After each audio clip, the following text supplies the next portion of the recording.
Hi hello ನಮಸ್ಕಾರ ಎಲ್ಲರಿಗೆ. ದಾನೂಸ್ ಕಿಚನ್ಗೆ welcome. ನಾವಿವತ್ತು ರೆಸ್ಟೋರೆಂಟ್ ಹೋಟೆಲ್ ಸ್ಟೈಲಲ್ಲಿ ನಾವು ಕುಲ್ಚಾ ತಿಂತೀವಿ. ಬಟರ್ ನಾನು ಆ ಥರದ್ದನ್ನು ಅದನ್ನು ಮನೇಲಿ ಯಾವ ಥರ ಮಾಡ್ಕೊಳ್ಳೋದು ಅಂತ ತೋರಿಸ್ತಾ ಇದ್ದೀನಿ ಬರ್ರಿ. ಸೊ ನಾನು ಇದಕ್ಕೆ ಮೈದಾ ಹಿಟ್ಟು ತೊಗೊಂಡಿದ್ದೀನಿ. ಒಂದು ಅರ್ಧ kg ಆಗುವಷ್ಟು ಮೈದಾ ಹಿಟ್ಟು ತೊಗೊಂಡಿದ್ದೀನಿ.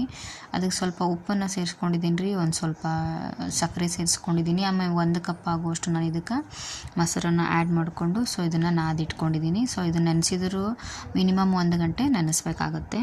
ಸೊ ಇದನ್ನು ಚಪಾತಿನ ಈ ಥರ ಹಿಟ್ಟನ್ನ ನಾವು ನಾರ್ಮಲ್ ಚಪಾತಿ ಹಿಟ್ಟಿನ ಅದಕ್ಕೆ ತೆಗೆಸ್ಕೊಂಡು ನೆನೆಸಿ ಇಟ್ಕೊಂಡಾದಮೇಲೆ ಸೊ ನಾವು ಚಪಾತಿ ಉಳ್ಳೆ ಯಾವ ಥರ ಮಾಡ್ಕೋತೀವಲ್ಲ ಅದನ್ನು ಮಾಡಿಕೊಂಡು ಇದಕ್ಕೆ ನಾನು ಕರಿ ಎಳ್ಳು ಅಥವಾ ಬಿಳೆ ಎಳ್ಳು ಎರಡೂ ಮಿಕ್ಸ್ ಮಾಡ್ಕೋಬೋದು. ಬಿಳೆ ಎಳ್ಳು ಕಾಣಂಗಿಲ್ಲ ಅಂಥೇಳಿ ಸೊ ಕರಿ ಎಳ್ಳನ್ನು ಅದರ ಮೇಲೆ ಹಚ್ಚಿ ಸೊ ಸಣ್ಣಗೆ ಹೆಚ್ಚಿಟ್ಕೊಂಡು ಅಂತ ಕೊತ್ತಂಬರಿ ಕೂಡ ಹಚ್ಕೊಂಡಿದ್ದೆ. ಸೊ ಅದನ್ನು ಕೂಡ ಇದ್ರ ಮೇಲೆ ಹಚ್ಚಿ ನಾವು ಇದನ್ನು ಈ ಥರ ಲಟ್ಟಿಸ್ಕೊಂಡಿದ್ದೀನಿ. ಸೊ ಅದನ್ನು ಮಾಡಿ ನಾವು ಈ ಥರ ಬೇಯಿಸ್ಕೊಂಡು ತೆಗೆದ್ರೆ ಸೊ ನಾವು ಮನೆಯಲ್ಲಿ ವೆರಿ ಟೇಸ್ಟಿಯಾಗಿರುವಂಥ ಮನೆಯಲ್ಲೇ ಮಾಡಿ ಹೆಲ್ದಿಯಾಗಿರುವಂಥ ನಾವು ಕುಲ್ಚಾನ ರೆಡಿ ಮಾಡ್ದಂಗೆ ಐತೆ. ಇದಕ್ಕೆ ಮೇಲೆ ನಾವು ತುಪ್ಪ ಹಾಕಿ ಸ್ವಲ್ಪ ಮಾಡಿದರೆ ಕೆಳಗೆ ಒಂದು ಸ್ವಲ್ಪ ತುಪ್ಪ ಮೇಲೆ ಒಂದು ಸ್ವಲ್ಪ ತುಪ್ಪ ಹಾಕಿದರೆ ನಮ್ಮ ಕುಲ್ಚಾ ರೆಡಿ ಆಯಿತು. ಹೇಗೆ ಅನ್ನಿಸ್ತು ಅಂತ ಹೇಳಿ ಕಮೆಂಟ್ ಮಾಡಿ, ಲೈಕ್ ಮಾಡಿ, ಶೇರ್ ಮಾಡಿ, ಸಬ್ಸ್ಕ್ರೈಬ್ ಮಾಡಿ. ಬಾಯ್. ಥ್ಯಾಂಕ್ ಯು ಎಲ್ಲರಿಗೂ. ಹೇಗಿತ್ತು ಅಂತ ಹೇಳಿ.